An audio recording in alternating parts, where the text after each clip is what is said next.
Sarap, baby. Talaga? Ano?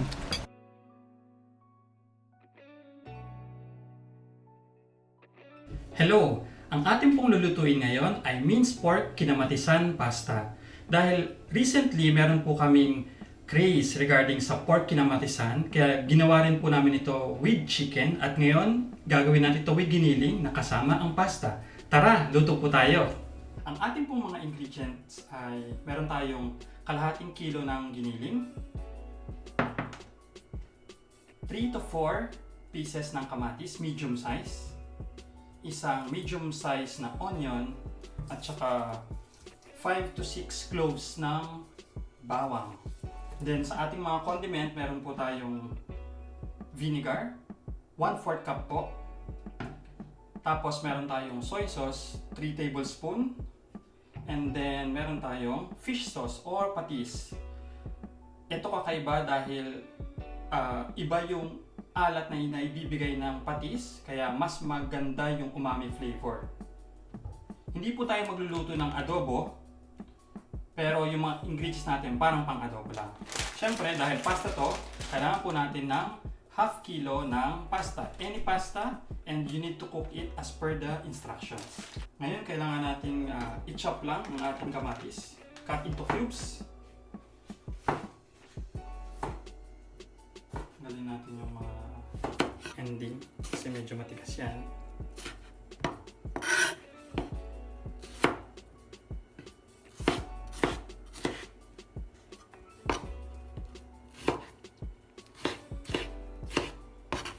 Ngayon naman, i-chop natin roughly into large cubes yung ating sibuyas.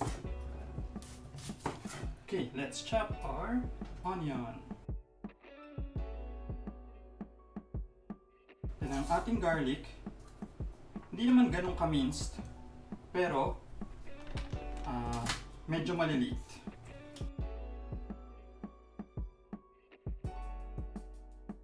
Pakulo na tayo ng tubig para maluto ang ating pasta. Habang nagpapakulo tayo ng tubig sa pasta, atin nang lutuin ang ating sauce. Lagyan natin ng 2 to 3 tablespoon ng oil ang ating pan at hayaang uminit. Pag medyo mainit na, hinaan natin yung apoy. Then, ilagay natin ang ating minced pork. Then, saka natin hayaan na mag-brown. So, it will render some fat mamaya para mas malinamnam. Malalasahan natin yung pork. Pagkakulo ng ating tubig, lagyan natin yung pasta. Handa at mainit. Cook the pasta according to the package instructions. Dahil brown na ang ating pork, we will put 1/4 cup of suka. And then ilalagay na rin natin ang bawang. Then let it simmer for a couple of minutes. Then pwede na tayong mag-proceed sa next step. Dahil medyo luto na yung suka, pwede na tayong maglagay ngayon ng patis. 2 to 3 tablespoons. Pwede nyo na lang dagdagan mamaya kung kulang pa sa alat. Lagay na natin ang kamatis. Ito naman yung sibuyas. Haluin natin yung ating minced pork kinamatisan until yung ating mga kamatis ay mag-soften. Siya yung magsisilbing ating tomato sauce. To give more depth sa flavor ng ating pasta, we can put 2 to 3 tablespoons of soy sauce. Ngayong nakuha na natin ang desired na timpla ng ating pasta, ilagay na natin itong ating pan pasta and then saka natin haluin para ma-incorporate yung pasta doon sa sauce.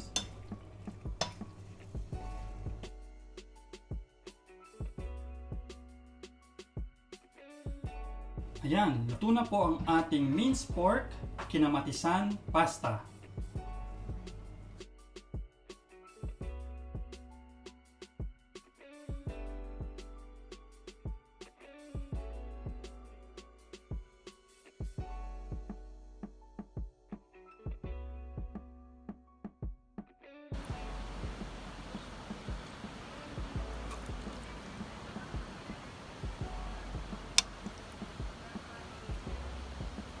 Ngayon, tikman na natin ang ating niluto.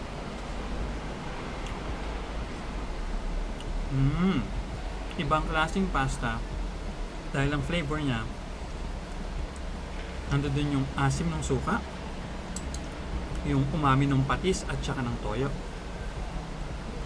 at sweetness and crunchiness ng tomato at sibuyas. Tikman nyo to at itry nyo rin na iluto. Siguradong magugustuhan ng inyong pamilya.